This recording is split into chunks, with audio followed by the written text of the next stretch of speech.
bandingkan taruhlah merenanan tambah luhur teuing jeung para sahabat mah luhur teuing jeung para tabiin mah luhur pisan jeung para pejuang 45 mah bari mah ieu jeung guru-guru urang anu anteng tengah peuting hudang mentang mata tunduheun nya aja sarua aja jelema si eta aman setengah jelema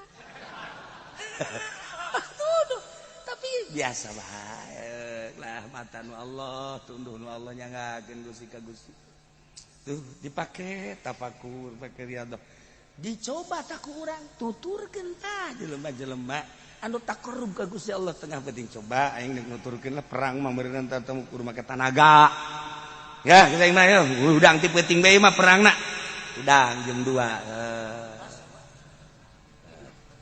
2 ngelejam geus aing jam 2 datang ke jam 3 coba aing diuk baca sholawat coba mulai pemajikan ge pemajikan bisa jadi usuraan sakira ka mana salaki ieu besi paeh di luhur sajadah orang bener bae atuh anggel di dieu ieu manya wiridan di dieu diteuneun anggel tah ngaranna siap kan berarti ieu mah urang abadikeun perjuangan ulah Kangjeng Nabi geus ese nyaritakeunana ulah para sahabat para tabiin nu kamari ieu bae ge para aulia-aulia Allah perjuangan anu mantak Banten jadi hebat teh Islam teh mantak Demak jadi hebat teh mantak Ampel jadi hebat teh dan sekitarna aya para aulia-aulia Allah nu berjuang eta mah geus jelas perjuanganna urang ku hareup perjuanganna melalui tapakur bae ti penting sarua teh ge ngabutuhkeun waktu ngabutuhkeun tenaga ngabutuhkeun sagala-gala aduh cenah kieu ternyata orang tunduh kopi teh jangkos gitu guys kopi rokok bari baca sholawat geus silanan belajar heula deui mah belajar heula kopi ternyata kopi sakieu mah ieu tah kurang keneh saember awak sia ku goblok-goblok teuing teu baik sacangkir teu baik sagelas ember sia ku aing awas sia ku ieu tah tunduh keneh bae hulu kadinyakeun lain diinum lain bebaskan hulu kan dia tolol sia ayo orang ibadah di bantak kuari masih kene bersinar ge Islam teh di Jawa Timur Jawa Tengah Jawa Barat Banten aya kene jelema anu mikiran agama melalui takarrub ka Gusti Allah eta hiji dibandingkeun jeung 1000 kiai anu ngocoprak di luhur panggung hebatan eta ulah neuleuk ka dieu ya kasinggung aing aduh Masya Allah aduh ngalirik ka dieu kabeh tolong tapi lamun nu kos gitu kan koprak ya ucing mesieun nu koprak aya ucing eok ulah waka digebukeun asal diacungkeun we koprak kabur jadi berarti kokoprak kiai kokoprak mah jang ucing lumayan jatuh jelema masyarakat lagi ucing kabeh nyana lagi garong iya mah carita perjuangan agama Masya Allah Karim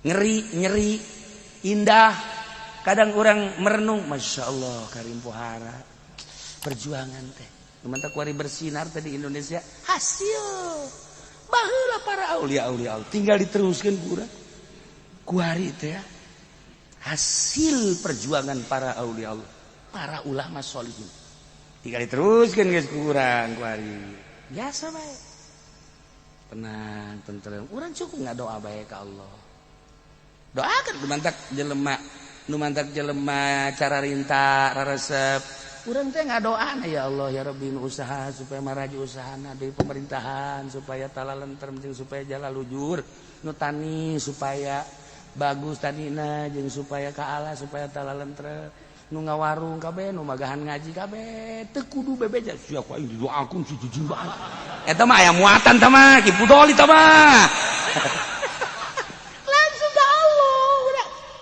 hubungan urang jeung Allah. Oh cek Allah siapa geus ngadoakeun ka umat-umat anda tuh kumaha aing pangeran kan kitu. Ieu mah lain Kang, dibere duit ngadoakeun teu dibere duit henteu. Kiai emang tilok ngadoakeun naon nu datang ge tilok.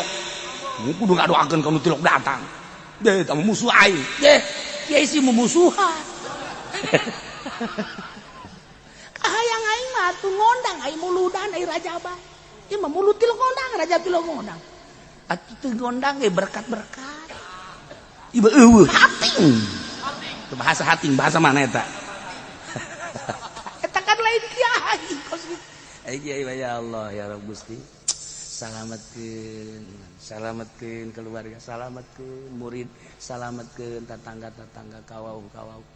Terus bahkan lain jang sorangan Kangjeng Nabi mere contoh dina Jumat Allahumma ighfir lil mu'minina wal mu'minat wal muslimina wal eta teh contoh cek Imam Ghazali eta teh contoh bahkan lamun teu dibaca eta teh sah Jumatna ge lain sembarangan doa eta kan jang mukminin mukminat dina Jumat urang mah tak kunaon ya Allah ya Rota ya Allah. Ketika Kanjeng Nabi diangkat jadi Rasul tuluy titah dakwah salah sahiji sifat anu wajib di Kanjeng Rasul teh tabligh nyampaikeun wahyu walaupun pahit tetep bae kudu disampaikeun lah ku Kanjeng Nabi walau kana murrod urusan daek jeung teu daek lain urusan Kanjeng.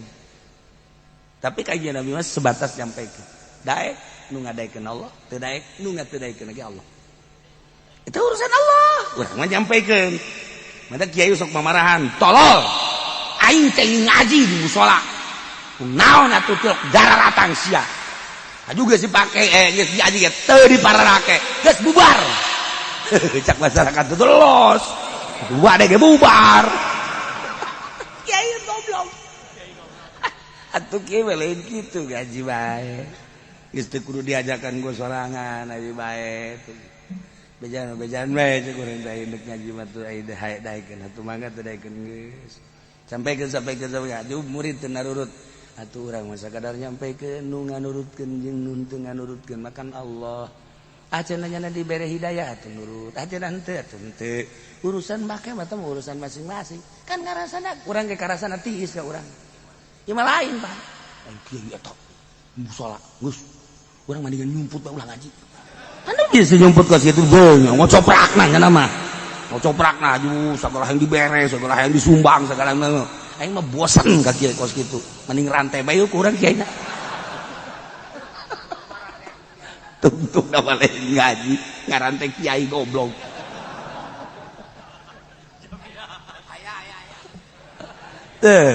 Ya. Kanjengnya ya Allah ya wa idza tutla alaihim di mana-mana dibacakeun ku Kanjeng Nabi ka para kupar-kupar Mekah ayatuna bayinat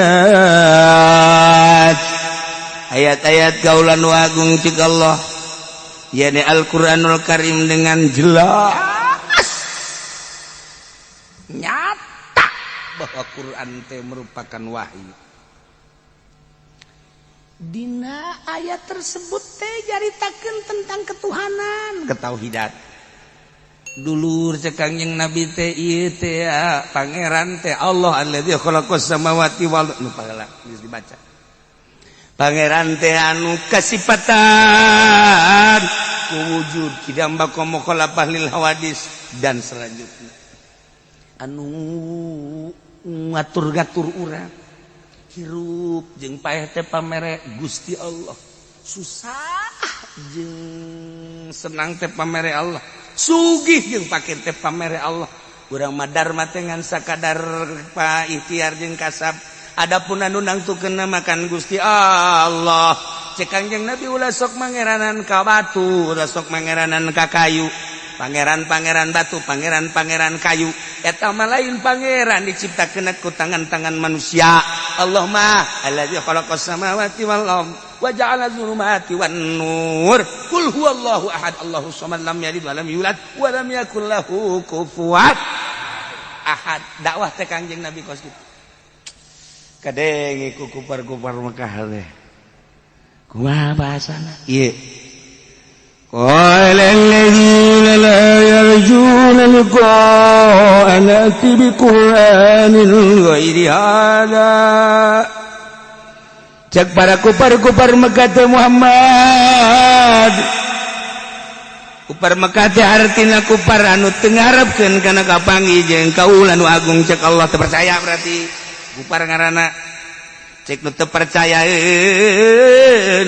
ka Allah sebagai pangeran, teu percayaeun ka Kangjeng Nabi sebagai utusanana. Jadi atuh layak punal basa teu sieun kada dihudangkeun ti kubur mizan siratal mustaqim. Teu sieun nya sebab teu percaya. Kumaha ngomongna? I'ti bi Qur'anin ghairi hadza. Mad jadi mad. Sia eta dakwah nyaritakeun pangeran-pangeran kahayang aing mah kieu. Dakwah mah dakwah bae tapi ulah sok nyawat-nyawat pangeran aing sih. Eta kan pangeran di nenek moyang urang. Hayang anu beuda jasa itu. Hayang nu sedeng eta, hayang rada leutik eta bila perlu urang nyieun deui pangeran. Ulah sok dicawat-cawat si pangeran eta. Masyaallah. Nya ge masyaallah tolol gitu. Ih, atuh urang Arab. Pangeran urang teh titipan ti nenek moyang urang. Geus lain puluh tahun, ratus tahun. Kuduna ku urang dimumulai disujudan. Maneh ieu anyar-anyar ku ari teh. Nyaritakeun pangeran mana teu kadeuleu ta pangeran. Aju siang abejakeun cenah Muhammad, pangeran teh anu ngadamel langit jeung bumi jagat tuh berenang di baheula teh langit jeung bumi saya. Aduh pangeran-pangeran ngurus-ngurus teh urang teu pernah diurus ku pangeran. Cek Kangjeng Nabi teh justru ieu teh langit jeung bumi teh lain okos petet jadi sorangan. Emangna petet buah jalai. Tambahan ti aing teh petet mah. Henteu aya ti ditu mah teh petet. Cek Kangjeng Nabi teh ieu pangeran teh justru nu ngadamel langit jeung bumi teh tadi damel langit jeung bumi teh teu aya. Di alam itu mah, di alam arwah, kebelah dituna deui alam malakut, kebelah dituna deui alam lahut. Eta mah teu aya sabenerna mah. Aduh, Gusti Allah teh ngadamel langit, ngadamel bumi, itu ciptaan Allah. Terus Gusti Allah teh ngutus setiap saat ka nabi-nabina, miti Kangjeng Nabi Adam, 2 Kangjeng Nabi Idris, 3 Kangjeng Nabi Nuh, 4 Abdon, cepet. Isa terakhir.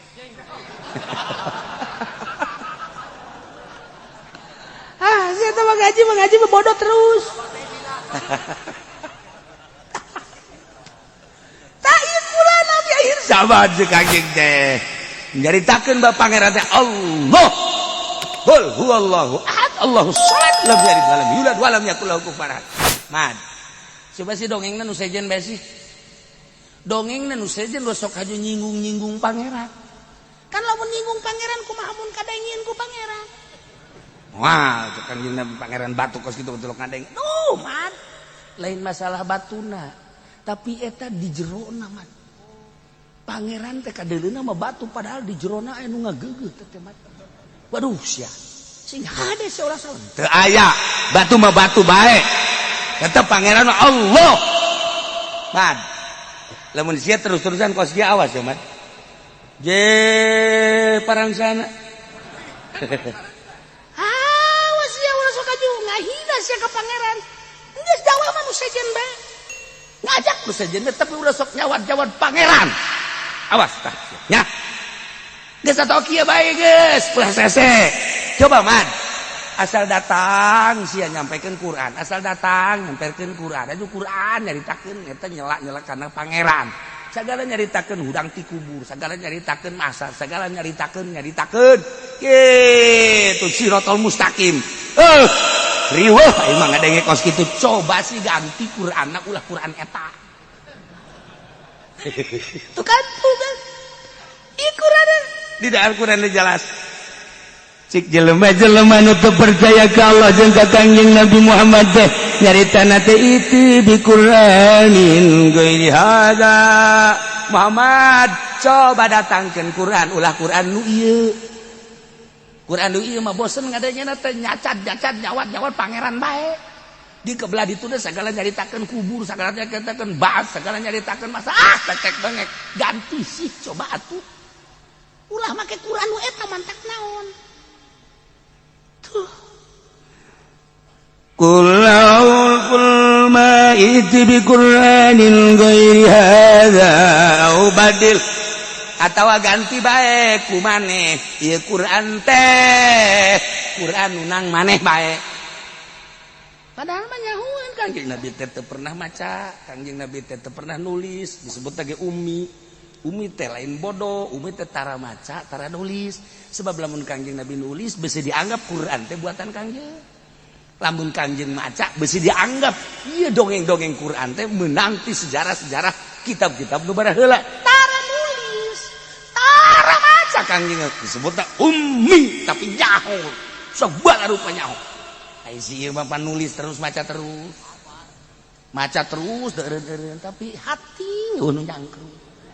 Wis sama sekali. Nulis kudu terus moal poe nulis. Boro-boro ku batur tulisannya ge nyana nu marah sorangan. Ya tulisan saya goblok. Pokok tulisan jana tolol. Teu baca ieu tulisan. Anak naik adanya mana bah? Ini tulisan siapa emang? Ini kan tulisan Abah. Ini kayak dapat kaki aja. Atau buku Abah emang dapat Abah? Iya. Maafin ya, tolol. Tulisan jana teu kabaca ku nyana. Eta mah geus pamustungan jelema. Aduh pamustungan biasalah kan tulisan sorangan kabaca ku sorangan. Minimal ieu mah boro-boro ku batur ku sorangan nya teh. Kan bacana ge. Dibalikeun. Tapi kapinteranana teh teu nuduhkeun ka dirina. Aya ilmu nu bisa nuduhkeun ka diri. Aya ilmu nu bisa ngahijab ka diri. Ieu ngeri ge urang. Ilmu teh kadang-kadang nuduhkeun ninaran, kadang-kadang ngahijab. Ieu nu ngeri ge lamun ilmu ngahijab ka urang. Endek nyaritakeun ilmu naon? Alat. Sapira alat atuh jangan alatan maca. Maca rapih jadi boga ilmu alat. Nyimpulkeun anak kuedah jeung tarif teh atuh geus dikuasai geus ngaji ilmu mantek. Rahasia-rahasiana dikuasai geus ngaji ilmu bilagah. Kitu keneh ilmu hadis. Musalat hadis teh geus dikuasai. Tafsir kitu keneh. Tapi geuninganna eta ilmu nu sakitu lobana meunangna geus lain di dalam negeri. Lain di dalam negeri lain, menang di luar negeri.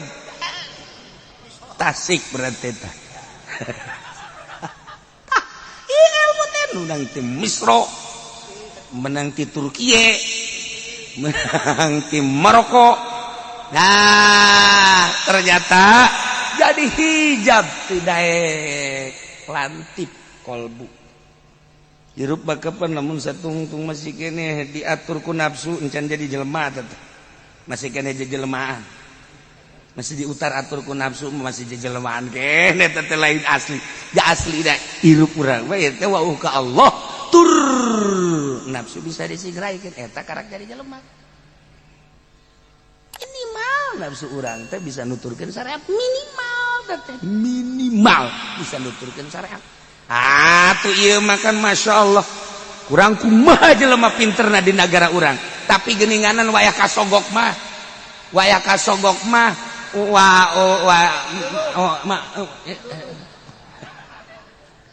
eta ilmu mana eta ilmu loba di diri urang teh tapi wayah ngeridik mah terus mah eta ngaranna ilmu jadi hijab ilmu teh jadi hijab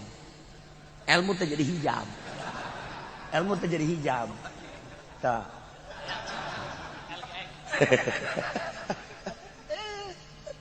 Da kumaha coba. Jadi hijab ilmu teh. Masya Allah karim. Nah, ini karakter kufar Mekah. Adem ayam hirup di Mekah teh harita teh. Maksud adem ayam teh sekumaha air mengalir di negara Mekah teh. Lain adem ayam ngeunaheun sebenarnya mas siapa kuat siapa dapat. Jadi baheula teh paloba-loba komplotan kobilah ngaranna jang paluhur-luhur.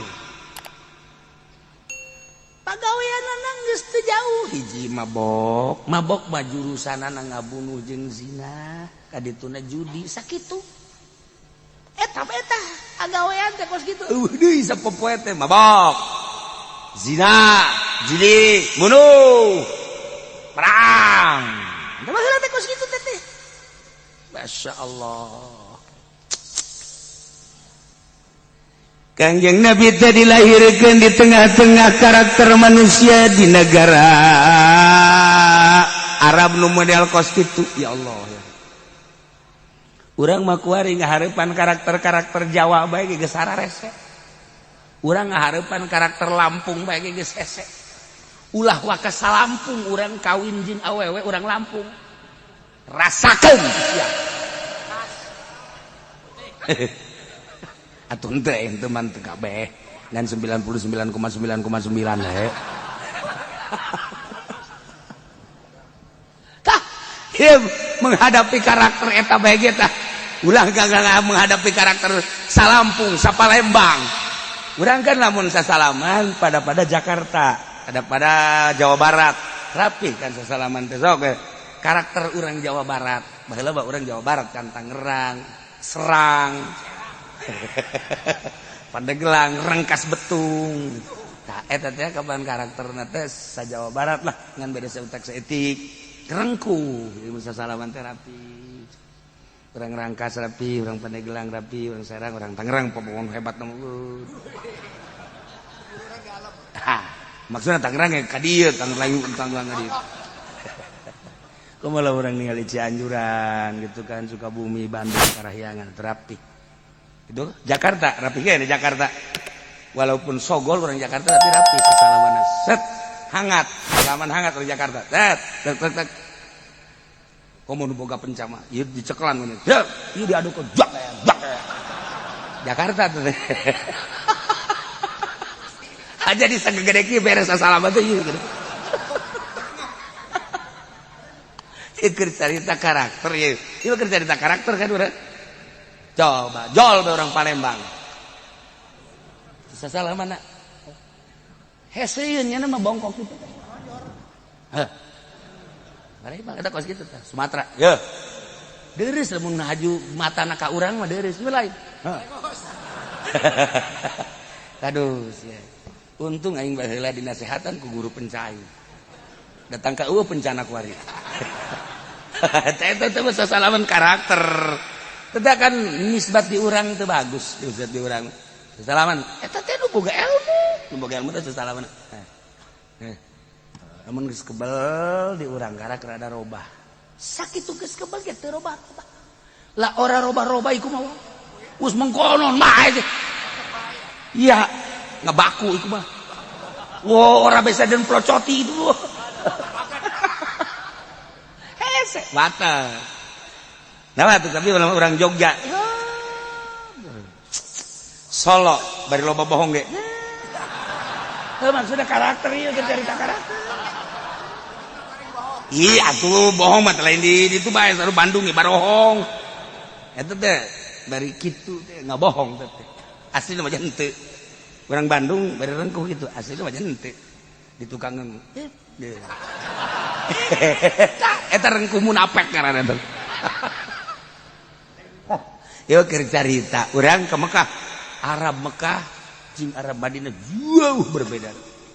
Di Madinah marah-marah. Allahumma sholli ala sayyidina Muhammad langsung dipeluk. Mekah tuh bisa, orang ngajak. Orang di Mekah ya.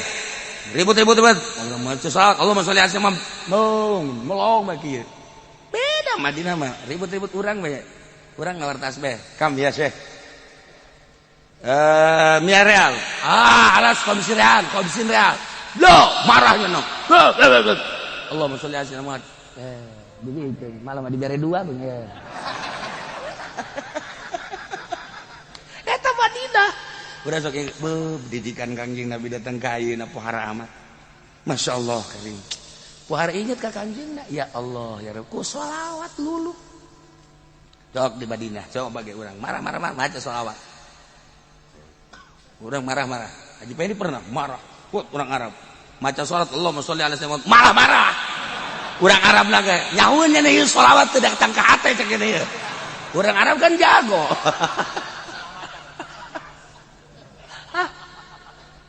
Nah, Kangjeng Nabi teh diturunkeun di tengah-tengah karakter Arab anu keras, di negara Arab anu panas, anu keur meujeunna hurupat luar biasa. Kejanggalan,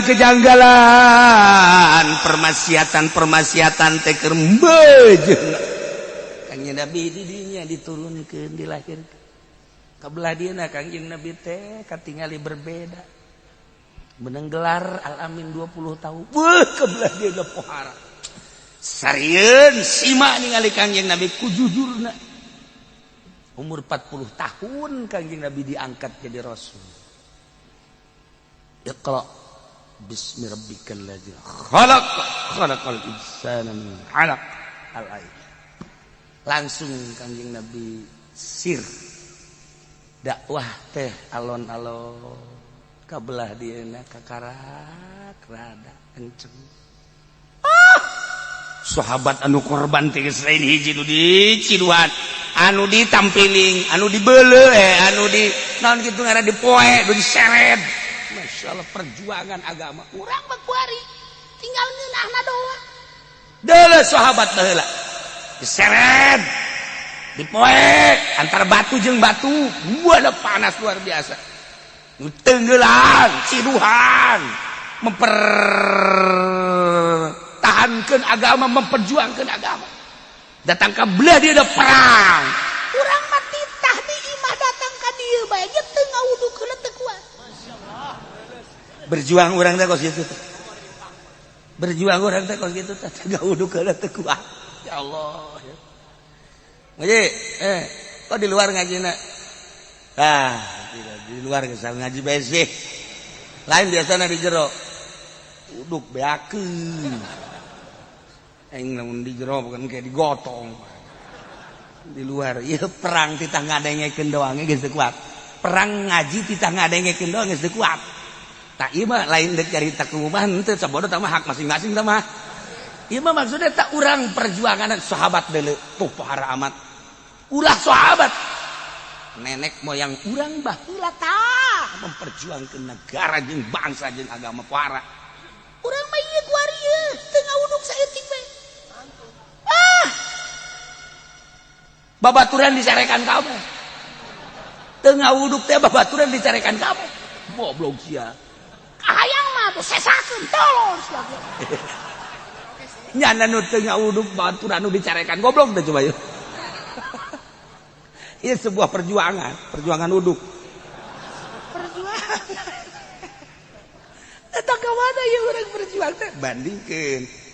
Tarolah meureunana mah luhur teuing jeung para sahabat mah, luhur teuing jeung para tabiin mah, luhur pisan jeung para pejuang 45 mah.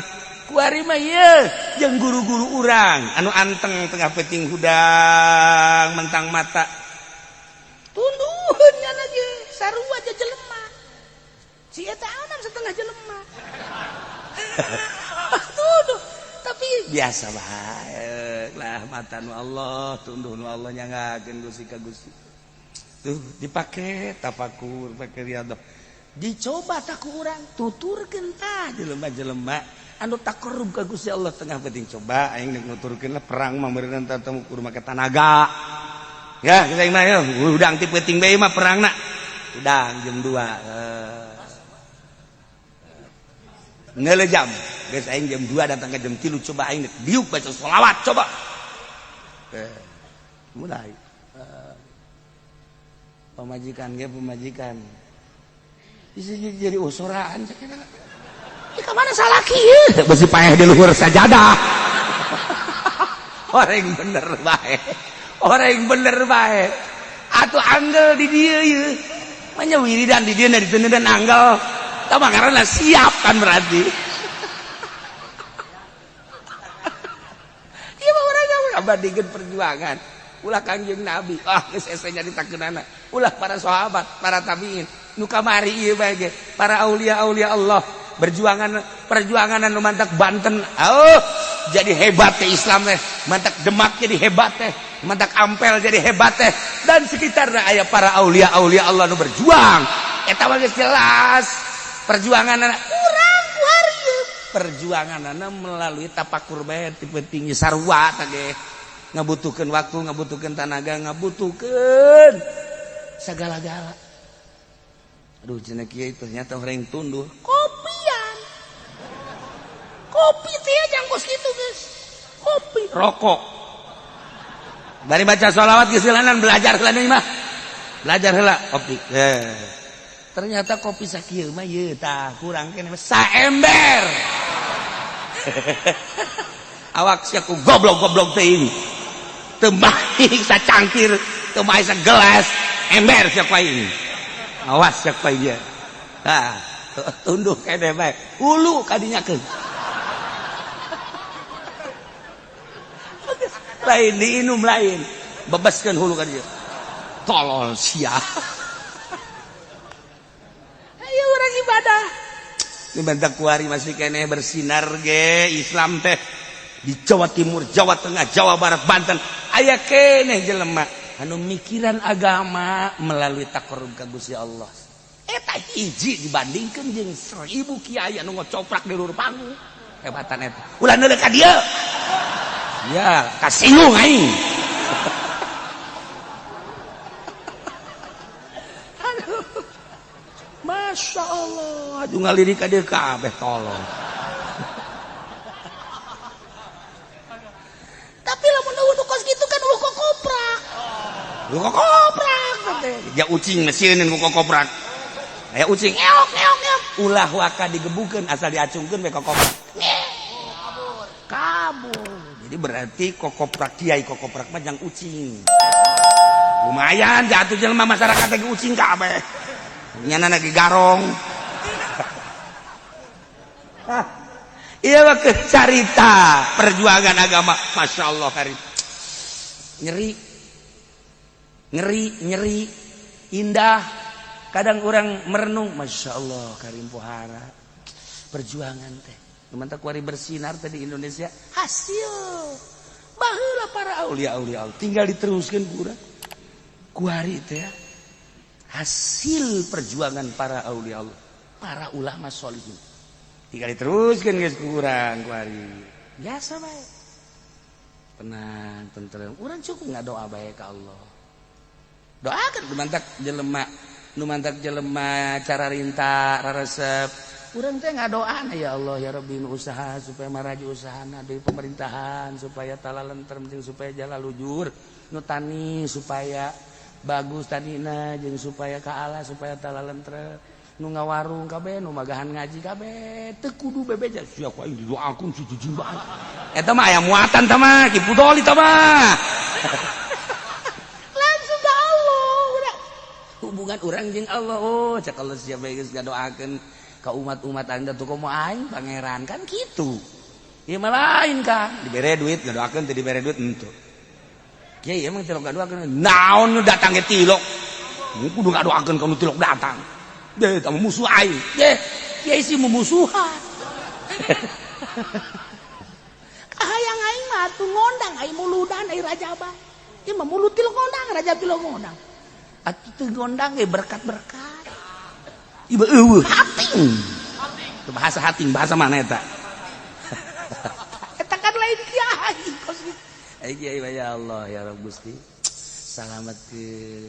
salametkeun keluarga salametkeun murid salametkeun tetangga-tetangga kawau-kawau terus bahkan lain jang sorangan Kangjeng Nabi mere contoh dina Jumat Allahumma ighfir lil mu'minina wal mu'minat wal muslimina wal eta teh contoh cek Imam Ghazali eta teh contoh bahkan lamun teu dibaca eta teh sah Jumatna ge lain sembarangan doa eta kanjang mukminin mukminat dina Jumat urang mah tak kunaon ya Allah ya Rota lain kitu pandoana ya Allah abdi teh dagang karung deui teh kurang laku baca aya babaturan abdi dagang karung ku galedegeun we Gusti nya doa si kos kitu eta teh bagus Allah ketika Kanjeng Nabi diangkat jadi Rasul tuluy titah dakwah salah sahiji sifat anu wajib di Kanjeng Rasul teh tabligh nyampeikeun wahyu walaupun pahit tetep bae kudu disampaikeun lah ku Kanjeng Nabi walau kana murrad urusan daek jeung teu daek lain urusan Kanjeng tapi Kanjeng Nabi mah sebatas nyampaikeun daek nu ngadaikeun Allah teu daek nu ngateudaikeun lagi Allah itu urusan Allah urang mah nyampaikeun mata kiai sok mamarahan tolol aing teh ngaji di mushola kunaon atuh teu dararatang sia juga si pake geus ngaji ge teu dipararake geus bubar cak masyarakat teu los dua deh ge bubar kiai goblok atuh kieu lain kitu gaji bae geus teu kudu diajakan go sorangan abi bae bejan bae cek urang teh indek ngaji mah teu aya daekeun atuh mangga teu daekeun geus sampaikeun atuh murid teu narurut atuh urang mah sakadar nyampaikeun nu nganurutkeun jeung nu teu nganurutkeun makan Allah acenah nya dibere hidayah atuh nurut acenah henteu atuh henteu urusan make mah teh urusan masing-masing kan ngarasana urang ge karasana tiis ka urang ieu mah lain Pak ai kieu eta musala geus urang mendingan nyumput bae ulah ngaji anu geus nyumput ka situ beung ngocoprakna nya mah ngocoprakna aju sagala yang dibere sagala yang disumbang sagala aing mah bosan ka kieu kos kitu mending rantai bae ku urang kiainya tuntung da bale ngaji ngarantai kiai goblok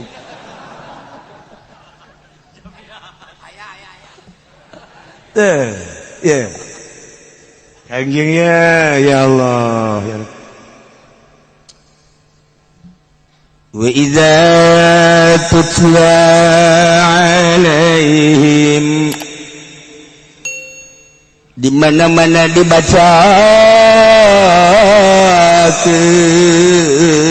ku Kanjeng Nabi ka para kupar-kupar Mekah ayatuna bayyinat ayat-ayat kaulan wa agung cik Allah yakni Al-Qur'anul Karim dengan jelas nyata bahwa Quran teh merupakan wahyu.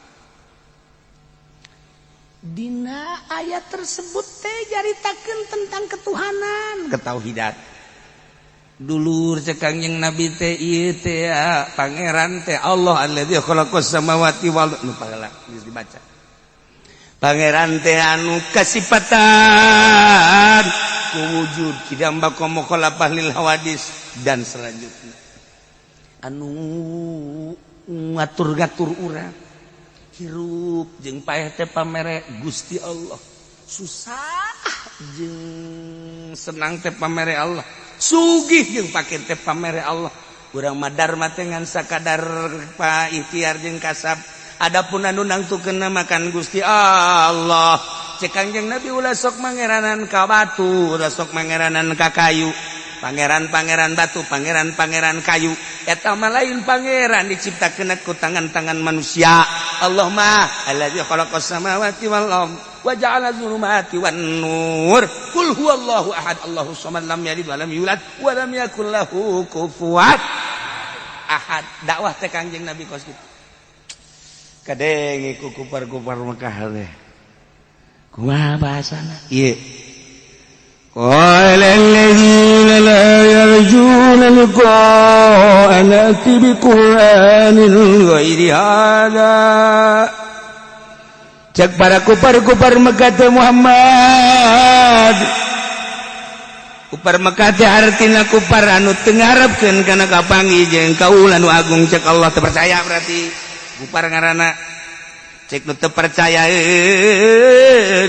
ka Allah sebagai pangeran teu percayaeun ka Kangjeng Nabi sebagai utusanana jadi atuh layak punal basa teu sieun kada dihudangkeun ti kubur mizan siratal mustaqim teu sieun cara sebab teu percaya kumaha ngomongna i'ti bi Qur'anin ghairi hadza mad jadi mad sia eta dakwah nyaritakeun pangeran-pangeran kahayang aing mah kieu dakwah mah dakwah bae tapi ulah sok nyawat-nyawat pangeran aing sih eta kan pangeran di nenek moyang urang hayang anu beuda jasa itu hayang nu sedeng eta hayang rada leutik eta bila perlu urang nyieun deui pangeran ulah sok dicawat-cawat si pangeran eta masyaallah nya lagi masyaallah tolol gitu ih atuh urang Arab pangeran urang teh titipan ti nenek moyang urang geus lain 10 tahun 100 tahun kuduna ku urang ge mulai disujuda maneh ieu anyar-anyar ku ari teh nyaritakeun pangeran mana teu kadeuleu ta pangeran aju siang abejakeun cenah Muhammad pangeran teh anu ngadamel langit jeung bumi jagat tuh beneran di baheula teh langit jeung bumi saya aju pangeran ngurus-ngurus teh urang teu pernah diurus ku pangeran cek Kangjeng Nabi teh justru ieu teh langit jeung bumi teh lain okos petet jadi sorangan emangna petet buah jalai tambahan ti aing teh petet mah henteu aya ti ditu mah teh petet cek Kangjeng Nabi teh ieu pangeran teh justru nu ngadamel langit jeung bumi tadi damel langit jeung bumi teh teu aya di alam itu mah di alam arwah kebelah dituna deui alam malakut kebelah dituna deui alam lahut eta mah teu aya sabenerna mah aduh Gusti Allah teh ngadamel langit ngadamel bumi itu ciptaan Allah terus Gusti Allah teh ngutus setiap saat ka nabi-nabina miti Kangjeng Nabi Adam 2 Kangjeng Nabi Idris 3 Kangjeng Nabi Nuh 4 Abdon cepet Isa terakhir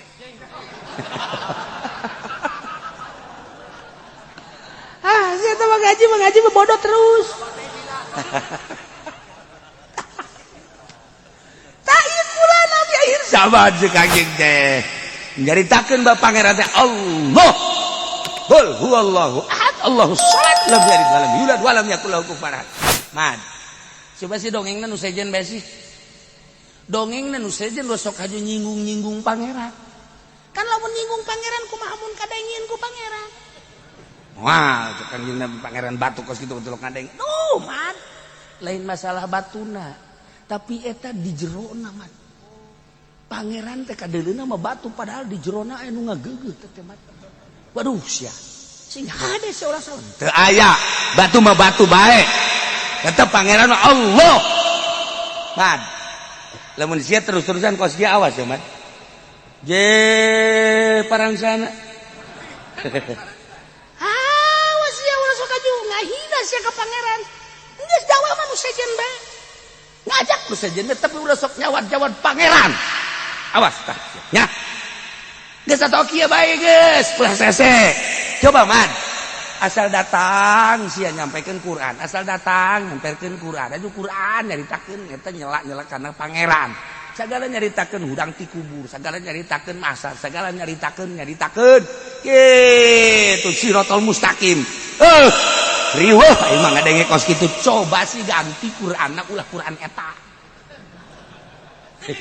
tuh kan ieu Qur'an di Al-Qur'an jelas cik jelema-jelema nu teu percaya ka Allah jeung ka Kangjeng Nabi Muhammad teh nyaritana teh iti bi Qur'anin ghairi hadza Muhammad coba datangkeun Qur'an ulah Qur'an nu ieu Qur'an nu ieu mah bosen ngadanyana teh nyacat nyawat pangeran bae di kebelah ditu teh sagala nyaritakeun kubur sagala nyaritakeun bas sagala nyaritakeun masa cek bengek ganti sih coba atuh ulah make Qur'an nu eta mantak naon Qul ma iti bi Qur'anin ghairi hadza au badil atawa ganti bae ku maneh ieu Qur'an teh Qur'an nunang maneh bae. Padahal mah nyahuan Kangjeng Nabi teh teu pernah maca, Kangjeng Nabi teh teu pernah nulis, disebut lagi ummi. Ummi teh lain bodoh, ummi teh tara maca, tara nulis. Sebab lamun Kangjeng Nabi nulis beusi dianggap Qur'an teh buatan Kangjeng. Lamun Kangjeng maca beusi dianggap ieu dongeng-dongeng Qur'an teh meunang ti sejarah-sejarah kitab-kitab nu baraheula. Tara nulis, tara maca Kangjeng disebutna ummi tapi nyaho. Segala rupa nyaho. Ai si ieu mah nulis terus maca terus. Maca terus deureun-deureun tapi hati nu nyangkrung. Wis sama sekali nulis kudu terus moal poe nulis. Boro-boro ku batur tulisannya ge nyana nu marah sorangan. Ya tulisan sa goblok. Puguh tulisan nyana tolol deh. Teu kabaca ieu tulisan. Anak naik kadinya mana bah? Ini tulisan siapa ya? Ini kan tulisan Abah. Ini kayak dapat kaki aja. Atau buku Abah emang dapat Abah? Iya. Maafin ya, tolol. Tulisan jana teu kabaca ku nyana. Eta mah geus pamustungan jelema. Atuh pamustungan biasana kan tulisan sorangan kabaca ku sorangan. Minimal ieu mah boro-boro ku batur ku sorangan nya teh. Kan bacana ge. Dibalikeun. Kok terbalik sih? Atuh terbalik baca koran gitu kan. Mobil terbalik gitu. Baca koran pos kota goblok ya. Atuh bukan terbalik, atuh korannya terbalik bah. Oh iya. Atuh aing hirup jeung pikun mah kos kitu. Tah. Iya pamenta kafir Mekah mad. Iti bi Qur'anin ghairi hadza. Datangkeun Qur'an nu lain ieu. Coba nu Qur'an nu sejen. Au badil atau ganti bae sih ku maneh Qur'anna. Jamaneh mah pinter. Udah sok diri antapkeun bae. Urang mah nyaritakeun seputar patung teh sok hayang seuri. Hayang seuri ja. Kamari Jakarta teh kapan banjir? Aya sabaraha gereja anu kabanjiran bahkan anu sanget menyolok mah kelenteng. Kelenteng teh kan banjir kamari teh datang ka kentengna. Nah, iya umat muda waribut kabeh kumpulan berangkat kita selamatkan Tuhan kita. Oh bae kan nanaonan eta wah tuh langsung Tuhan patungna teh di talian kunyana make dadung aju dipanggul dibawa kunyana ka darat. Alhamdulillah kita bisa menyelamatkan Tuhan. Eta kan tolol eta. Nu kuduna makan nyana diselamatkan ku pangeran, ieu mah nyana nyalametkeun pangeran. Eta pangeranna daek be ongko di dadungan. Ieu mah kan lain cerita bohong ieu mah lain fiktif. Ieu mah asli ieu mah. Kamari teh di Jakarta rame-rame menyelamatkan Tuhan. Ya Allah ya Rabbi taala. Ya kan unik. Lain eta bae meureun di ugal daerah ge. Pangeran teh. Kula maka inget ka Ameng bae baheula teh. Ameng nu boga peternakan ayam da di dinya. Baheula teh osok diajak ku kula ka Garut, nyana supirna. Nyana kan budak. Saya aja cenah nganter ke Garut cenah. Iya dah enggak apa-apa. Berangkatnya nasakan supirna. Datang ka imana? Tunggu dulu ya. Mau apa dulu kok? Mau ibadah dulu. Kula neulekeun we sia cenah. Aing nungguan ibadahnya anak aja guys. Beda-beda pangeran orang sama mobil guys.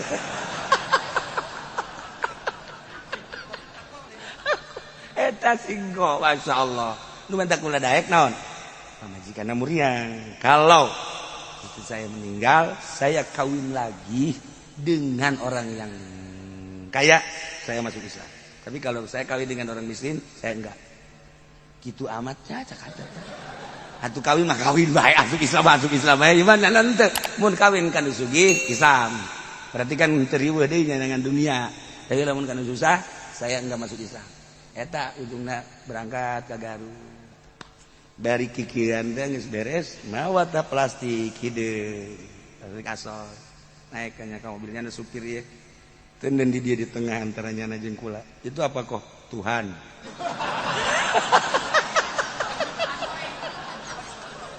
Aing seserian bae. Pangeran naik diasupkeun ka plastik asoy.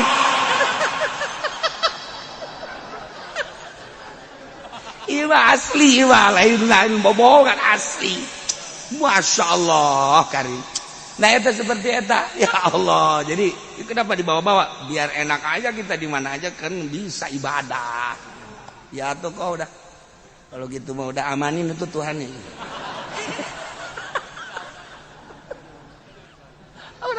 Kalau dipikir pakai akal sehat, terus ampun lo bahayang seri udah, lo bahayang seri, yang Buddha, yang Hindu, ya termasuk yang Kristen. Maksudnya lo bahayang seri, mantap. Iya. Cek orang-orang Yahudi, cek orang-orang Kristen, ngomong na iti di Quranin gairi hada. Man, coba sih datangkeun Quran ulah nu ieu. Ieu mah gawena ngan nyarekanan pangeran urang bae. Coba gak datangkeun pangeran nu laisa fihi aibu alihatina. Coba sih Quran anu henteu nyarekanan pangeran urang, anu supaya akur pangeranna. Coba dilu atau ganti sih Qur'anna min tilqai nafsi. Menang anjeun Muhammad makang jeung Qul ma yakunu li an ubaddilahu min tilqai nafsi. Cekang jeung Nabi ditaku Gusti Allah mah sampaikeun ku ajeun ka para kupar-kupar teh mayakunu tepantes jeung teu bisa kaula ngagantian Al-Qur'an. Teu layak, teu bisa, teu sayogia kaula ngagantian min tilqai nafsi, ngagantian Al-Qur'an ti kaula yani kaula nyieun Al-Qur'an aya attabi'u illa ma yuha ilai. Teu nuturkeun kaula kecuali anu diwahyukeun ka kaula mah nya. Kula kudu ngagubah robah ngagonta-ganti Al-Qur'an ye. Inni akhafu in asaitu rabbi adzab yaumin azim. Saenyana kaula rempan saenyana kaula sieun. In asaitu lamun kaula nyulayan ka pangeran kaula dengan cara ngagantikeun Al-Qur'an. Cara Kristen diganti tahrif, cara Yahudi diganti ditahrif. Geus eta Tauratna muharrab, Injilna muharrab. Kangjeng Nabi cek Kangjeng Nabi kaula masieun inni akhafu in asaitu rabbi. Rempan sieun lamun kaula nyulayan ka pangeran dengan cara ngagantikeun Al-Qur'an. Sieun naon?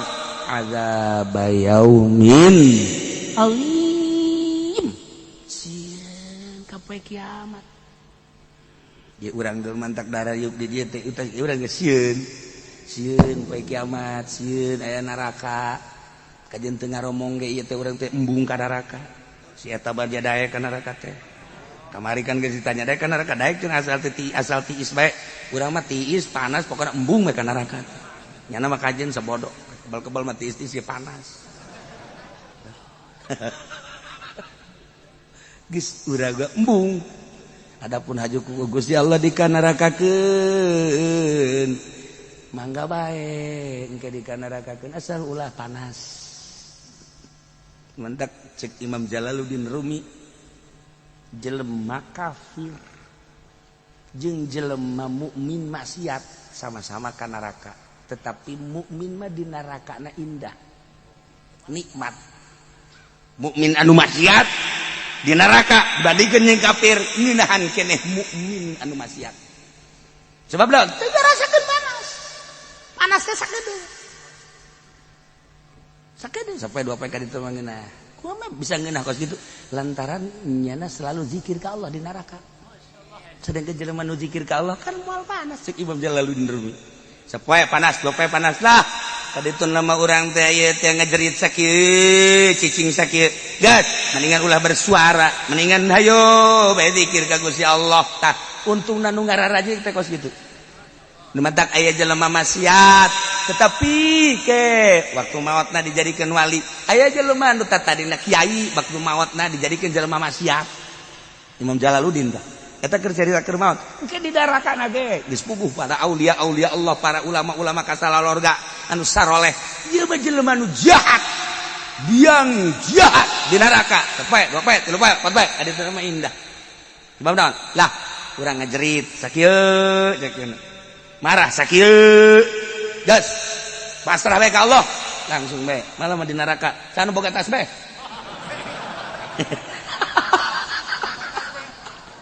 cak ahli-ahli neraka hoi jaga tasbih di neraka keur ieu tolong deh kuari henteu aing mah hayang tasbih tasbih di mana tuh seuneu sugan bae anu mah tasbih budak sok sia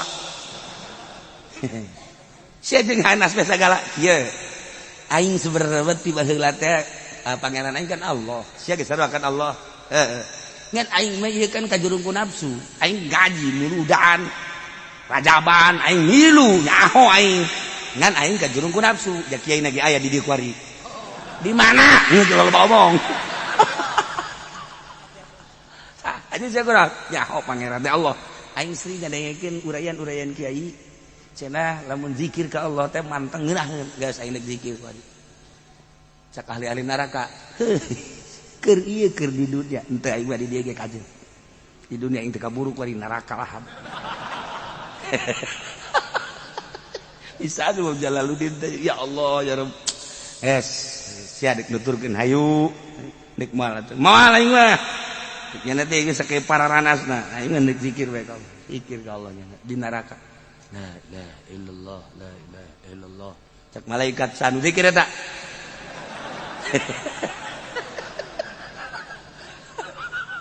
cak ahli neraka tuh situ zikir bae hoi cak malaikat keur ieu zikir bae di dunia leuting beurang Jumat kunaon di dieu lah malaikat ge makhluk ka ditu sia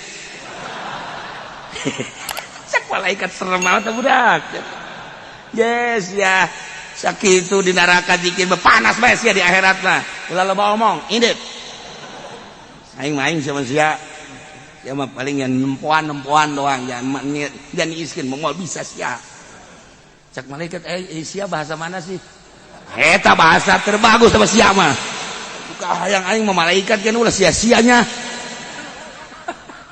saya jadi zikir la ilaha illallah la ilaha illallah ngadak-ngadak ku husu-husu tiis di neraka jadi tiis la ilaha illallah iya tiis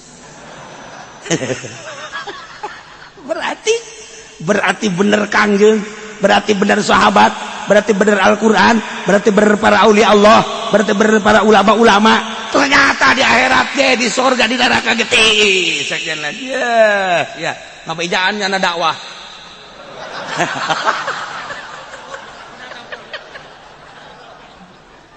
saudara-saudara ahli neraka seperjuangan saat ini saya menemukan keindahan tolong kasih tahu yang lain percaya atau tidak percaya terserah tapi ternyata setelah saya zikir terus adem sekali neraka mana iya sih lihat kulit saya tuh nggak terbakar kan jangan lihat aja Pendi iya bang angus lihat ini atuh kami jauh cekina masya Allah ikutin saya ayo waktu di neraka nyeun majelis taklim majelis zikir la ilaha illallah la ilaha illallah la ilaha illallah la ilaha illallah ramai di neraka tinggal Yahudi bae jeung Nasrani jeung kafir-kafir teu bisa sanajan milu zikir tetep panas bae sebab teu percaya ka Allah tadina kita ieu Imam Jalaluddin deuk nyaritakeun kafir mah abadal abidin sebab teu robah tapi mukmin zikir di neraka tis terus sampai kan di neraka teh tuh Jalaluddin malaikat Malik gandeng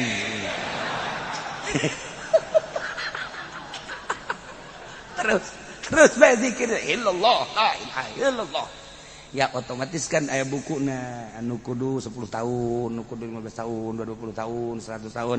Otomatis keluarga ini kamu udah harus keluar ke surga. Mualah. Keluar ke di surgamu. Jak balik surga ieu.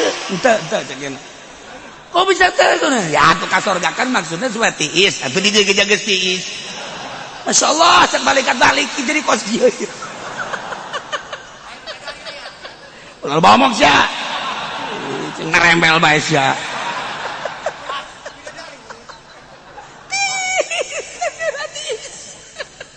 Kabeh ngomong kiai nama tanu di neraka. Kiai na aya kiaian biasa. Kiai ini udah harus ke surga, ini udah waktunya udah masuk ke surga. Kagak. Udah saya di sini aja adem.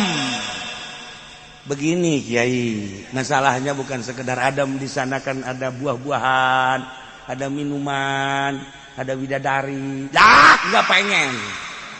Udah sini aja. Hese tah. Datang ke duk dikaluarkeun ke hese mun lain laporan ka Kangjeng mah. Itu laporan ka Kangjeng, ya Rasulullah Muhammad kunaon umat di neraka endeup pita ka surga embung. Kunaon?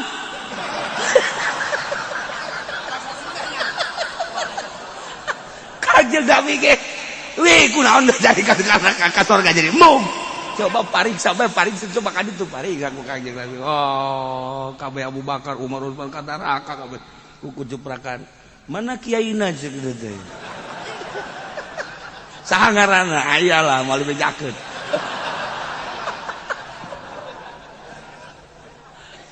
Cak Kangjeng kunaon dieu? Geus waktu ka surga jadi embung. Jagina di neraka getis. Masyaallah. Sadaqallahul azim. Cak Kangjeng Maha bener Allah. Cakabehan teh sadaqta ya Muhammad, bener anjeun Muhammad. Cakabehan sadaqallah wa sadaqa Rasulullah Muhammad sallallahu alaihi wasallam cakabehan. Jadi zikir mah anti panas ulah-ulah kuari zikir, jaga di neraka ge, lamun dipasang zikir anti api. Anti api, mantak ketika maneh menghadapi seuneu, ulah berani kana seuneu, jadikeun diri maneh Ibrahim. Ketika mana can jadi Ibrahim, ulah ngadeukeutan seuneu, bohewel sia ka jeung kumaha. Maksudna kumaha? Diri urang jadi kena Ibrahim eta bahasa Jalaluddin Rumi pohara. Ya Allah ya Rabb. Nah, akhirnya cek Kangjeng Nabi kieu, aya tempat-tempatna masing-masing. Ieu mah kuari maka salalorga bae lantaran loba kanikmatan anu sejen di surga ge. Ieu mah deuk ngabuktikeun bahwa zikir teh anti api, berarti bener boro-boro dipasang di dunia, cacak di neraka ge ari penuh keyakinan inget ka Allah masih keneh. Tiis yang ngakeun atuh kumaha Kangjeng bae aya asli mah kabeh ge saya ka surga subhanallah. Wah, cak Abu Bakar ditata dia tuh siap. Abi hatuh bala betah sebenarnya mah. Hatuh di neraka tiis bae. Aambeun mah tetep bae hangru. Ya akhirnya di surga. Nah, ieu mah dicaritakeun zikir lain lalaga. Masyaallah karim. Wahara. Nah, inna tabi'u illa ma yuha ilai. Inni akhafu in asaitu rabbi azab yaumin azim. Ya yaumin azim. Rempan jeung sieun kana siksa yaumin azim. Jaga neraka. Ful. Siapkeun ku anjeun Muhammad la insyaallah. Namun Allah ngersakeun mata lautuhu kaula moal macakeun kana Al-Qur'an alaikum kanjen kabeh. Ieu mah dikersakeun ku Gusti Allah bae. Kula dibere wahyu kita dibacakeun ka anjeun pamarentah Allah. Wala adrakum lamun Allah ngersakeun ja Allah ge moal mere nyaho ka anjeun. Kana ieu Al-Qur'an moal.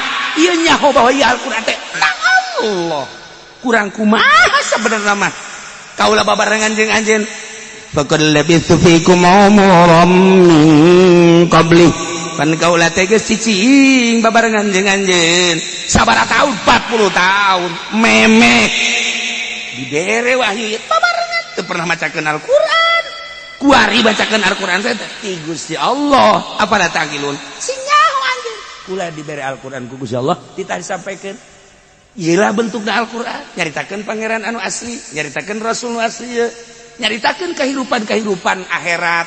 Nah lamun lain Allah mal bisa kula buktina baheula babarengan jeung maneh 40 tahun kula can diangkat jadi rasul pernah macakeun nya henteu berarti kan dia lain buatan kula lain buatan kaula lain ciptaan kula asli ti Gusti Allah tinggal nurut bae anjeun aya nu nurut aya nu teu ku parmekat teh tamat tergantung kumaha hidayahna kumaha nur ilahi pamere ti Gustina jageninganan urang anu jauh ka Kangjeng 14 abad anu silam teu pernah amprok jeung Kangjeng teu pernah amprok jeung Sina Abu Bakar Umar Utsman Ali teu pernah amprok jeung Imam Syafi'i Imam Hambali Imam Maliki teu pernah amprok jeung para wali sanga aya dibere hidayah mah geuning urang iman ka Allah iman ka Kangjeng Rasul mahalna hidayah murahna hidayah mahalna hidayah baheula neuleuh ka Kangjeng teh dibere hidayah kafir urang teu ningali ka Kangjeng Nabi tapi dibere hidayah iman masyaallah tinggal dipertahankan ku urang diperkuat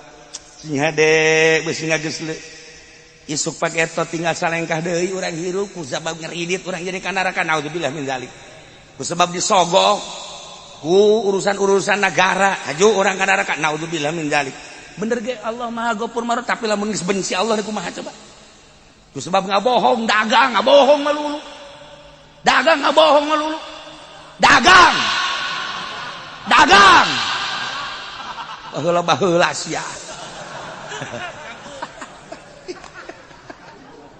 ayo coba kita negara anu keur carut marut ayeuna teh maksudna mabok ambalaya urang ngadenge ti Cina dikirim ka dieu ektasi sabaraha kapal encan ciptaan buatan Indonesia encan mabok hampir kamari teh miras teh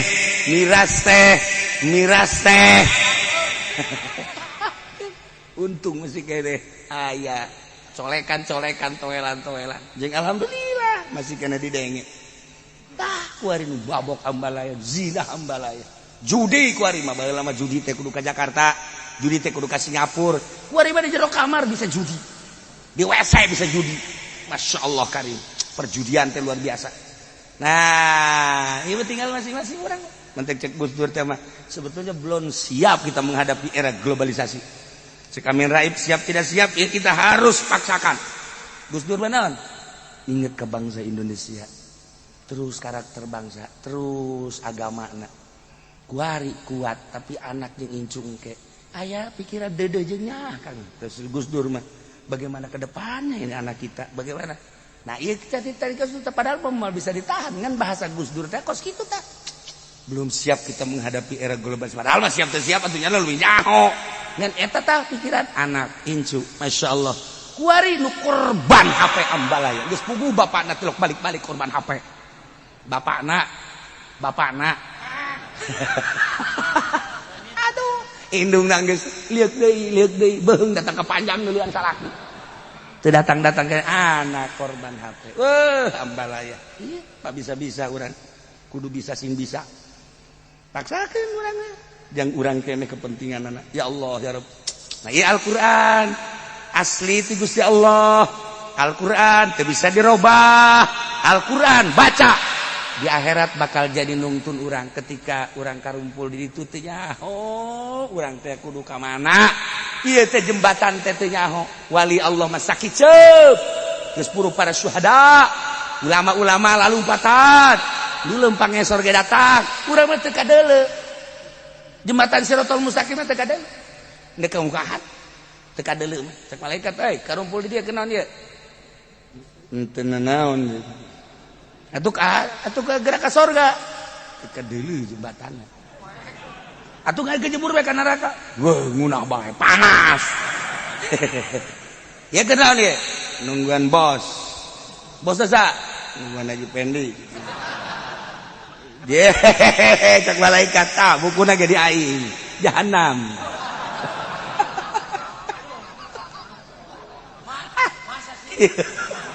iya nungguan bos atau dia kabak ka jahanam sugan we atuh kami ye duh ye ya ai ka surga hayang ngan teu nyaho jalan teu kadeuleu ka neraka tumbung ya panas Cek malaikat atuh sugan boga amalaman. Engke tungguan we sakedeung. Oh, bener bae. Aya jelema-jelema kararas. Masyaallah. Ayo ditungtun Ki Fudoli ditungtun. Oh kan? Adang ditungtun. Oh, ieu sih iya Haji Pedi aing can anu nungtun tolol. Saat aya anu nungtun. Nanyakeun kan, ari eta nu narungtun saha sih? Ditungtun di bakana ka sorga. Eta saha nu nungtun eta? Eta teh Quran. Quran nu sok dibaca di dunia teh dijelmakeun ku Gusti Allah jadi jelema. Tuh, kaset nungtun. Ayo ka ditu ka sorga. Ya Allah, ya Rabb. Ayo ka ditu. Oh, ayo. Cak Haji Pedi kan kula sok maca Quran. Hayang berkat bae teh jadi.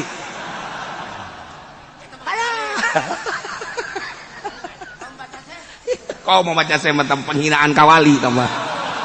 Kuduna ikhlas ngahidakeun kawali tambah ka situ.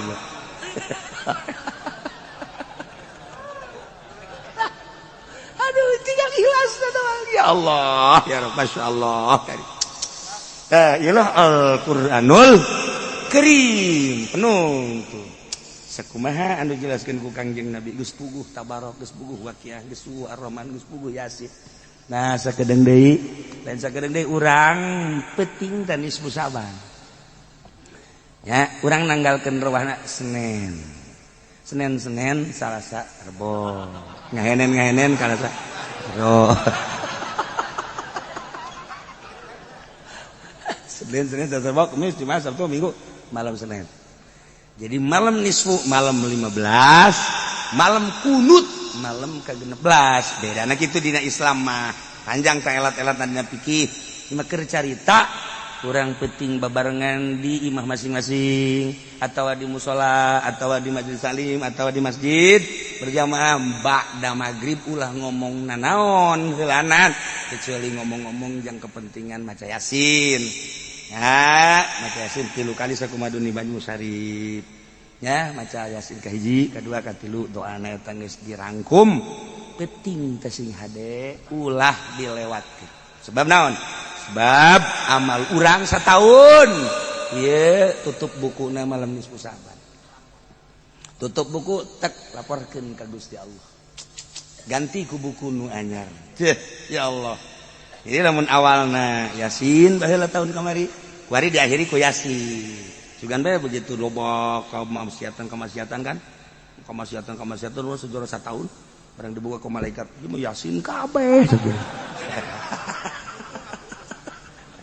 Anu jelas mah. Da ieu lah tutup buku nu ieu, lapor, simpen dibere buku nu anyar. Diawali ku Yasin 3 kali sakumaha nu geus dirangkum penting.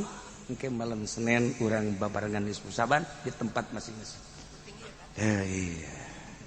Gitulah cerita seputar nisfu Saban. Ke cerita tanggal hijina Ramadan masih kene dihitung iraha apa istiqmal apa kanukus nah ieu engke dihitung heula jeung tungguan ke berita-berita ti pemerintah.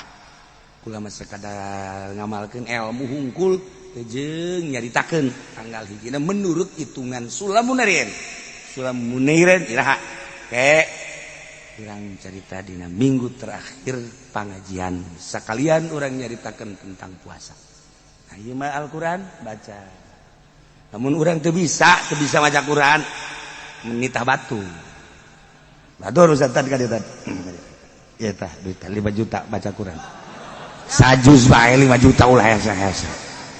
Cak Ustaz teh 5 juta saja. Geus ulah omong. Hai. Kaji keur boga duit teh kaji. Langsung baca sajuz 5 juta. Cak Ustaz teh kieu ulah ka mana mun ditah deui. Ieu cangkeul baca Quran ke dibayar engke. Alah, cangkeul. Ulah kitu. Beres urang aya bae lanan nya. Duit nu aya bae lah pake. Kayak baca deh. Cak Ustaz teh sia jasa.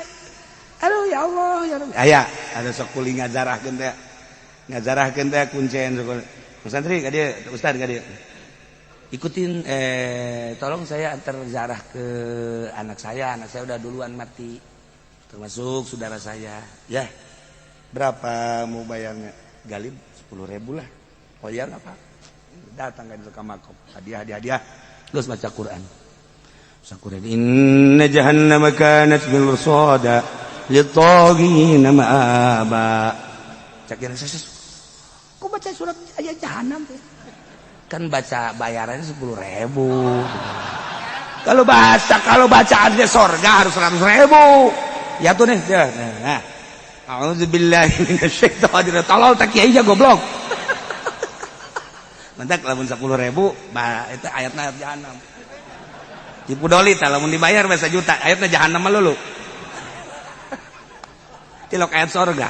Tapi lamun 5 juta, woi, ayat bidadari. Kala luar kabeh. Hurunin.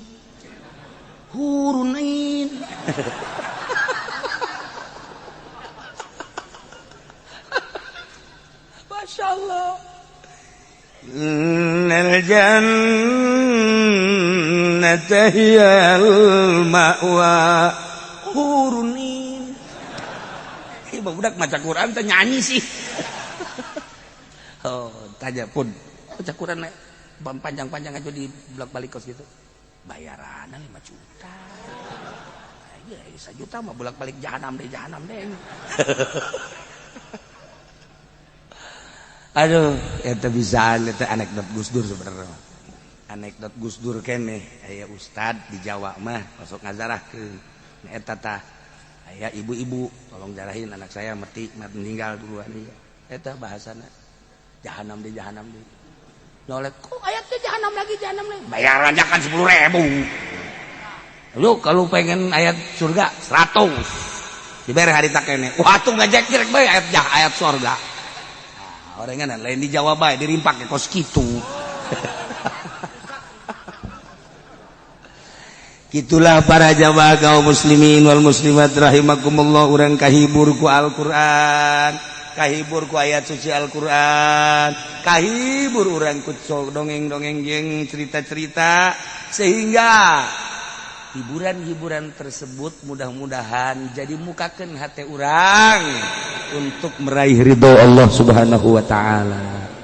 Amin ya Allah ya rabbal alamin. Allahumma hdina shiratal mustaqim. Allahumma hdina shiratal mustaqim.